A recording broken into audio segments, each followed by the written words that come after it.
Hey guys, Asher coming at you today, Raid Shadow Legends. Welcome to the video. I'm glad to have you here. Who the hell is this guy? What do you guys think of that intro? What do you think? It feels weird for me, but a few of you in the comments, every video, I see you in the comments saying about too much energy, screaming at you in the beginning of every video. I like to set the tempo, set the mood, get excited about this gacha game, Raid Shadow Legends. But I can also see why you click on a video and it like someone be like, "Bleh!" is a lot. Anyway, you just saw the new version, the new energy level. Now you get the old one. Hey guys, Asher coming at you today, Raid Shadow Legends. Welcome to the video, guys. I'm glad to have you here. Send some positive vibes, some love your way today if you need it. That's what I'm talking about. What do you guys like? Old version, new version? Let me know. We're gonna talk about healers today in Raid Shadow Legends. We haven't talked about healers, namely the best healers in the opinion of yours truly, this talking head on YouTube, in 3 years on the channel. So suffice it to say, there's been a lot of great healers, and I actually looked back at that list too, and I skipped like probably the best healer in the game, right? So let's start with the best healer. I forgot I should say the best healer in the game. Let's start with her. We're gonna do the 20 best, again, in my opinion. Let me know if I forget your favorite healer. I would love to know who I snubbed in the comments below. But we're gonna talk about a healer who is just absolute insanity, and that is Senesha. Senesha, I feel like she's known to be a blender comp champion, a good stun with the AoE on the A1, kind of the inverse of Skullcrown's A1. But, I mean, truthfully, she's so much more. She can put a target skills on cooldown, lock them out. She's healing the ally lowest HP by 25% on the A2 ability. That's really good. But she really has one of the best, most powerful heals inside the entire game on her A3, guys. It's equalize the HP of all allies. The HP of all allies will be brought up to the level of the ally with the highest HP, and then heals the target ally by 10% of their max HP. The equalizing to the highest HP, all you need is one champion on the entire squad that has a decent amount of HP, and usually there's one random champion close to full health on the team, and it's a complete heal for everybody, right? So Senesha is truly incredible. I can't overstate it enough. And while we're on that ability, there's actually a legendary in the game who has pretty much the same ability, and it's a Doom Tower hard champion. It's Vassal of the Seal. I actually really like this dude. You know, I'm not a big fan of most of the Doom Tower champions, but an AoE True Fear and decrease attack. The True Fear lasts for 2 turns on a 3-turn cooldown. That's pretty dang good, as well as the decrease attack. He also has balance the HP of all levels. I mean, it's basically the same thing, but you get an extra turn after this. I don't know what it is, man. I guess it's just like by the time you get them, you don't need them type of thing, but like, man, these reviews are criminally low on Vassal of the Seal, you know? People always say in this game, don't trust the reviews are a bunch of baloney. God, stand it! No! Not bad! God damn it! No one says that, I just said that. People say don't trust the reviews, don't read the reviews, don't look at the reviews. And I actually think that a lot of the time, the reviews are pretty accurate in terms of an indicator. If you see all 5s, they're probably pretty good. If you see all 1s, they're probably not that great. But there are plenty of outliers, which is why I guess they say you can't trust them. I think Vassal of the Seal is an outlier, man. Like, really cool to have that 2-turn True Fear in the, you know, tied for the best heal in the game. The extra turn mechanic allows you to decrease the cooldown and keep True Fear up potentially all the time on enemies. He's a very cool champion, albeit, you know, again, by the time that you get him, you probably don't have a massive use case for him. But either way, a great heal. I'm going in no particular order because a lot of these healers, they're quite a bit different, you know, the way that they're healing, you know, how they're healing, etc., etc. So I will touch on my absolute faves as I go through, though. And speaking of absolute faves, and thinking and speaking, we'll do it all here. Alstor Crimson Horn, dude. This guy is one of my favorite, like, Legos added to the game this year. Not a lot of fanfare around him at all. He's Jetney the Giant's companion champion. He is so much better than her. He's got to heal himself on the A1. On the A2, he's got an AoE removing 2 buffs. He's also has a continuous heal on all allies on a 3-turn cooldown. Well, 1 continuous heal is not enough to make the list, obviously. So bye. Then what am I doing here? But oh wait, there's more. My man has a block damage on a 4-turn cooldown a la like Helikath, and he has a fully heal a target ally. Not bad. Not bad at all. So really cool. He also has a decreased speed on the passive. I think this dude is really good, very versatile. You can use him in so many different areas of the game, and just an incredible healer as well. Let's talk about another kind of brand new champion for the most part, maybe a couple months old at the time of this recording, and I don't have her. It's Lady of Erith. Very cool aesthetics. She almost looks like she could be like a high elf champion. Anyway, what does she do? First of all, base stats are killer across the board, very fast as well. She's got, it instantly activates a random continuous heal on all allies with less than 85% HP. Kind of a nifty little A1, if you will. On the A2, removes all debuffs from the target ally, heals that ally by 40% of their max HP, and the heal can be critical. The second champion added to the game, we're going way back in the day on the other one, I'll talk about the other one in a little bit here, that can have a critical heal. That's pretty freaking cool too. If they're not fully healed, places a block damage buff on them. If they're fully healed, fills their turn meter by 50%. Man, that's a beast mode ability. We also have a strengthen and a continuous heal on all allies, pushing her over the edge. I had to add her to the list. Very, very cool looking support champion there. All right, next up, guys, is not going to be one of my personal favorites, but she did make the list, man. I've thrown a lot of shade at Shiramani lately. She's not a trash champion, but I do feel like she's been power crept. I've made this case so many times in many videos. I like to see a buff to her, man. I think it's important, not that we have any some strong direct sway at the direction of the game being content creators, but I do think it's important that we don't just always say that everybody's amazing all the time. When we talk about power creep, we talk about champions that could deserve a buff. I think that, you know, hopefully, I know that the developers and stuff like watch the content, watch the video, at least some of you guys. So maybe, hey, who knows? Maybe somebody can go to the office tomorrow and say, hey, in their Slack channel or whatever, hey, let's buff Shiramani. Yeah? Hello, Mr. Thompson. I think he's talking to you. She got an AoE freeze, turn meter fill, cool. This rejuvenating wave is actually a really good support heal, right? Heals one ally by 50% and other allies by 20% of their max HP. I like this. It's predicated on their max HP, but 50% is massive. 20% is pretty good too.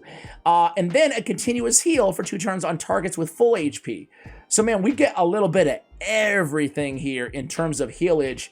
It's really a strong ability for sure. All right, next up, guys, is going to be Elva Autumnborn. So good old Elva. Listen, there's quite a few champions in the game that have passives like this. So the Drake's being one, right?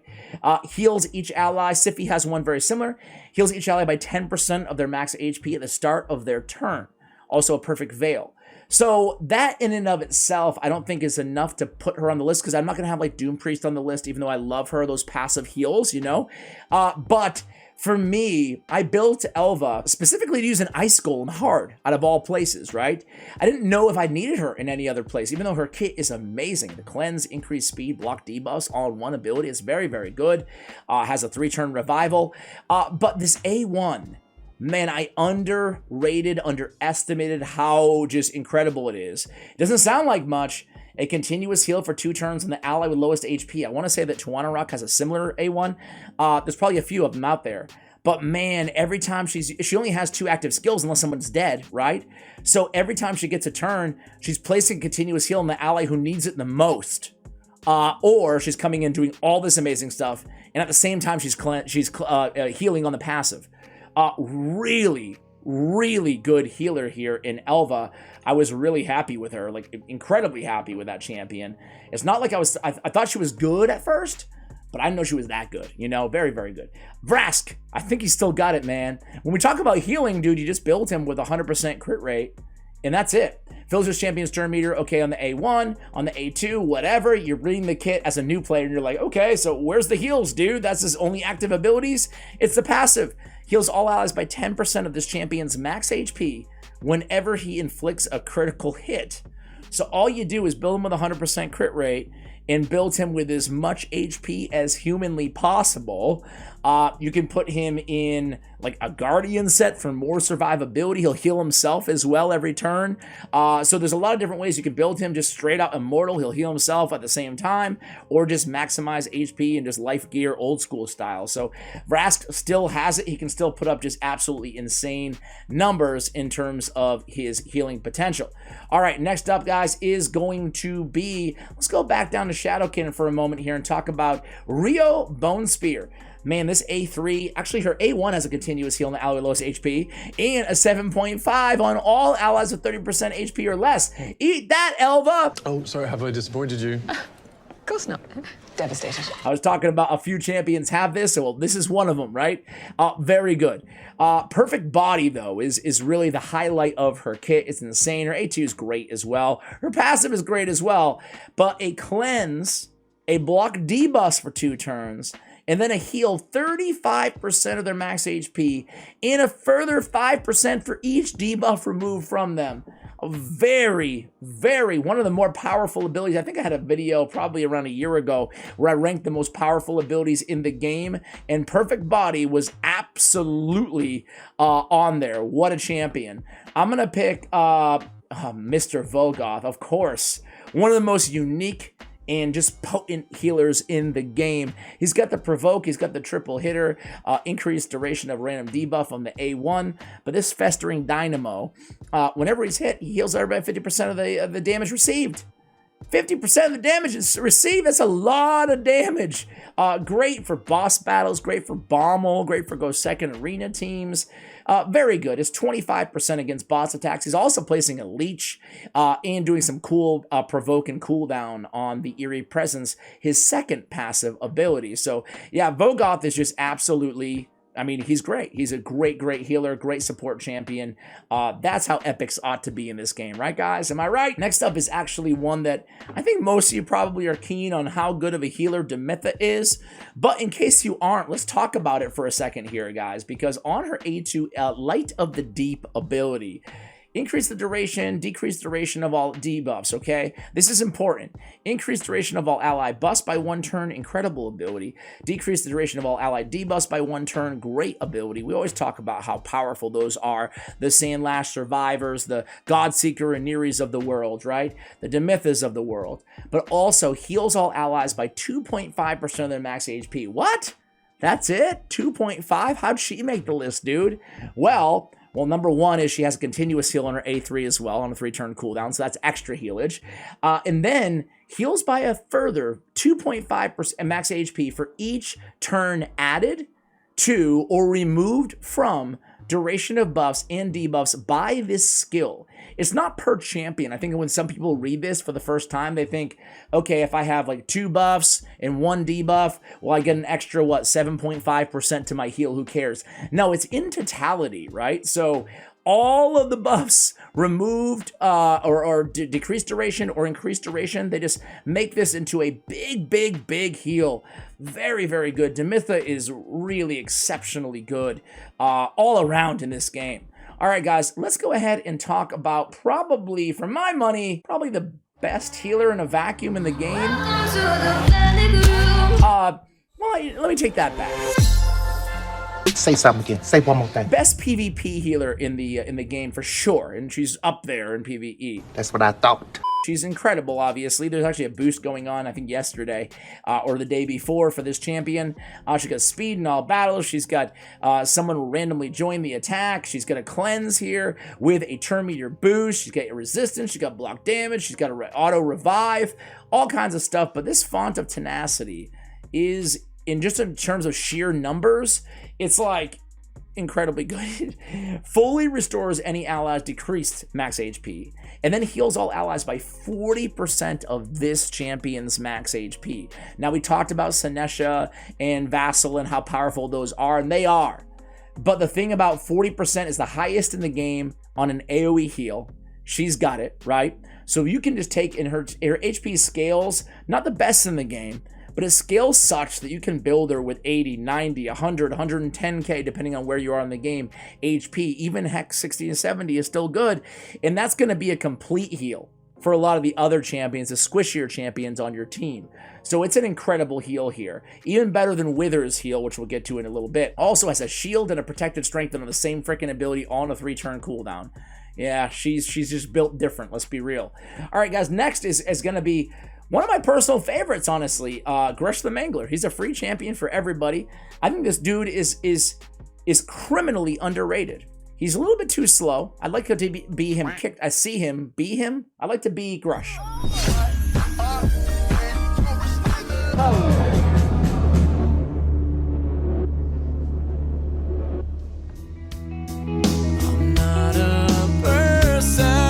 I'd like to see him kicked up a notch, maybe like 96 speed. It doesn't sound like much, but I think it would make a big difference overall. Either way, though, he's a free champion, daily login reward. He's defense-based. He's easy to keep alive. His base defense is really solid for an epic champion. He's got a leech on the A1. He's got an AoE decreased attack or decreased crit damage on a 4-turn cooldown. Not the best ability, but still useful, especially when you land the decreased attack. But really, this smothering swath. And when I say not the best ability, by the way, he is like, the reason he's so incredible is he's a great damage dealer. He and Hoskarul are like two of my favorite epic damage dealers in the game, AoE nukers. And he's got the award for being just one of the best hybrids out there in the game, dude. Especially for epics, because he's got all this damage and then he's got all this healing. He can out-heal almost every champion on this list, man. That's crazy. Another AoE attack based on defense. Good multipliers. I want to say a 3.9 multiplier off the top of my head here. He's got the big version of continuous heal on all allies for 2 turns.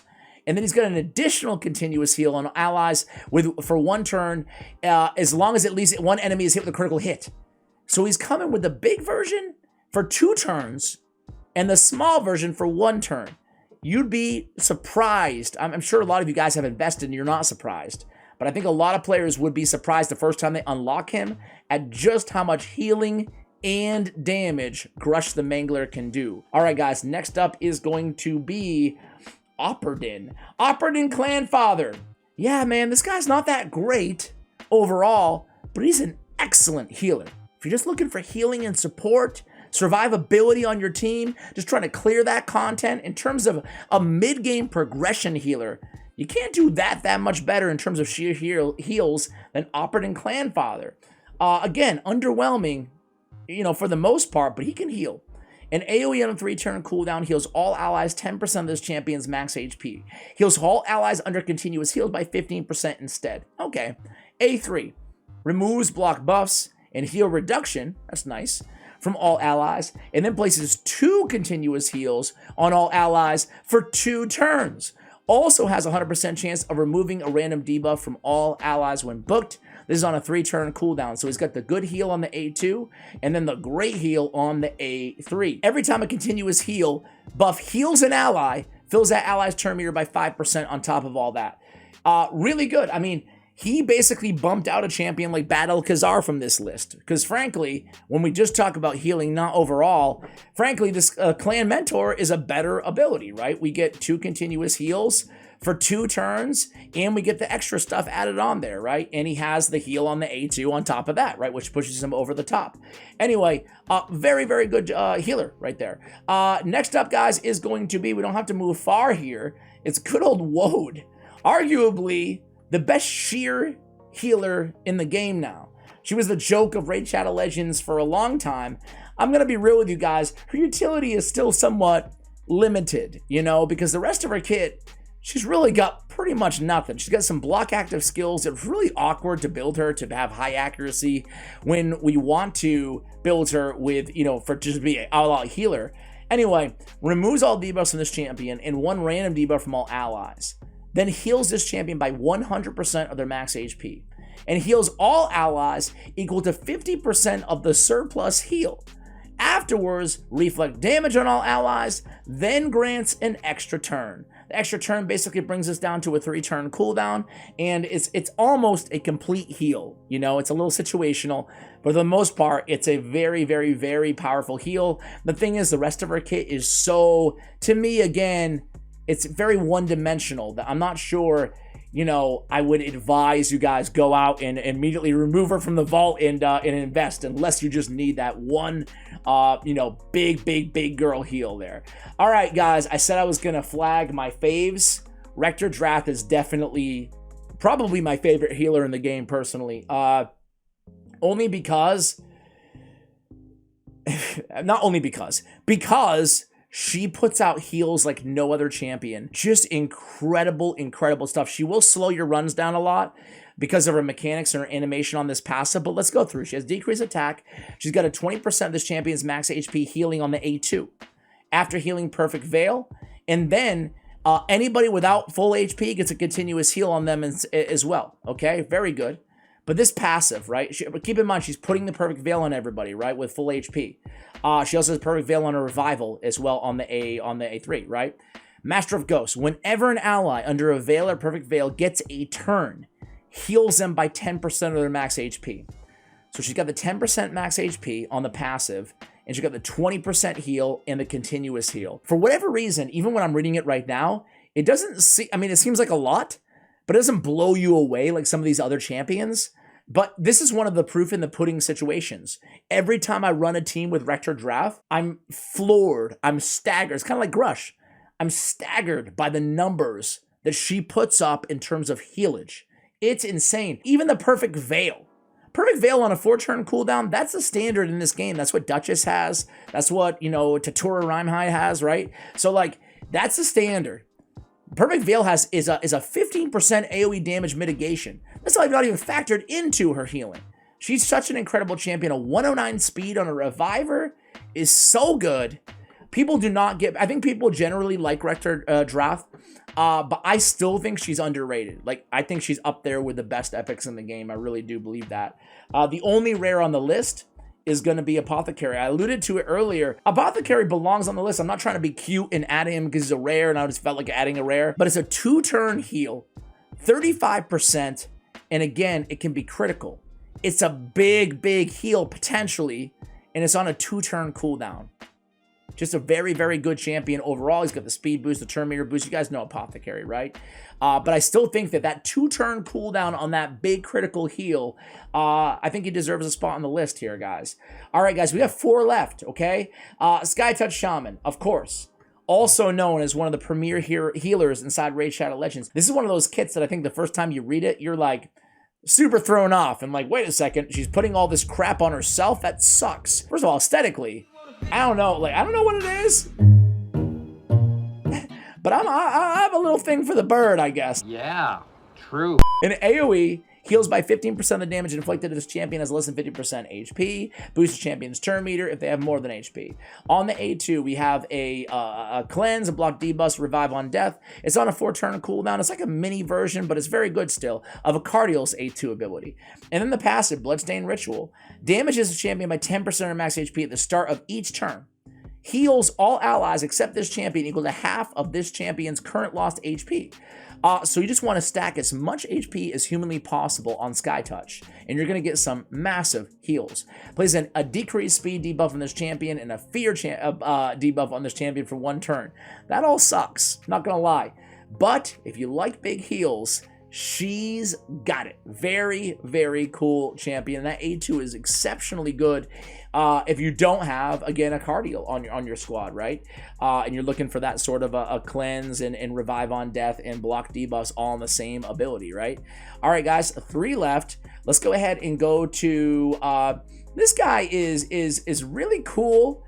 I love this guy. And why am I drawing why am I not seeing him? Why am I not? Oh, is he a Dark Elf? Dark Elf. I always think that my man Noct is undead. I don't know why. He looks kind of undead to me a little bit, right? Doesn't he look? Or demony? I don't know. But it's not the Paralyzer, guys. This guy's really fun to play around with if you're lucky enough to have him. He's an HP-based legendary. Again, Dark Elf. Not undead, not demon, Dark Elf. He's got a decreased accuracy on the A1. He's got an AoE sleep and poison. He's got 2 additional poisons whenever a sleep debuff by the skill is removed or disappears. So a lot of poisons. Obviously 4 coming from a 3-turn cooldown. His ally protect and a continuous heal on a 3-turn cooldown. So wait, How does a continuous heal make the list, Ash? Check out this passive here. Heals this champion by 3% of their max HP, and all allies except this champion by 1% of this champion's max HP every time a poison debuff ticks on an enemy. It can be, first of all, it's going to spam heals all over the place. They're not massive. It's 1%, but it really does add up. Very fun to mess around with in dungeons as kind of like a consistent source of healage and support. And he brings the ally protect as well, the continuous heals, the poisons. Very, very interesting and fun champion to mess around with in Noct. All right, guys, we have 2 left. Oella. I have Oella on the list. I didn't go for her. I don't have Oella. So I've never played around with her, but she's very fast. I love that. Good base stats. I do have stupid Altan of the Shell. I hate that champion. Anyway, that's neither here nor there. We have a heal all allies by 30% of their max HP, also increasing the duration of all ally buffs, a very powerful A2 ability. The A3, we get a turn meter fill by 30% on a 3-turn cooldown, the big version of increased resistance. And then, whenever an ally loses 15% or more of their max HP from a single hit, places a big version of continuous heal on that ally for 1 turn. Plays continuous is 2 turns if Altan's on the same team. So when 15% of their max HP from a single hit with no cooldown, that's not a high threshold. That's a very low threshold. She is throwing out, I imagine, I've seen her in videos, I have not played her, but I imagine she's throwing out continuous heals all over the place. Like anytime anybody's hit for the most part, that can really add up. Very, very interesting support champion. I'm kind of disappointed I didn't go for her. And of course, guys, I'm sure the one that you've been, wait, is he going to say Wither? What the heck, man? Yeah, Wither the Crowned. Also, really widely considered to be one of the best healers in the game. She's also impaled. Just keep breathing and breathing and breathing and breathing. That looks like it really hurts. Going right through the old chest, huh, Wither? I got used to it. She's an AoE on her A1 with a leech and a continuous heal on a random ally. Right, we're starting out on a good note. We have an increased defense on everybody on a 3-turn cooldown. We also increase the duration of continuous heals on all allies and then instantly activates continuous heal buffs on all allies. Very, very powerful heal ability. And then we have a cleanse and a 30% of this champion's max HP on a 3-turn cooldown. It's not a 40% like Marichka, but when you add it all together, one of the best sheer healers in the game. There's no doubt about it. Also a continuous heal on the ally with lowest HP for 1 turn at the start of each turn on the passive. Man, she is just an absolute beast of a champion, a support champion, right? And I'm not sure if I mentioned, but 24k, very easy to scale that up in terms of the HP, not to mention the 108 base speed. Yeah, she's an S tier healer for sure. Guys, that's it. That's my list of the top 20 healers in Raid Shadow Legends. Thank you for watching till the end of the video. You guys, my true OG viewers, I really appreciate you all. And as always, take care, guys.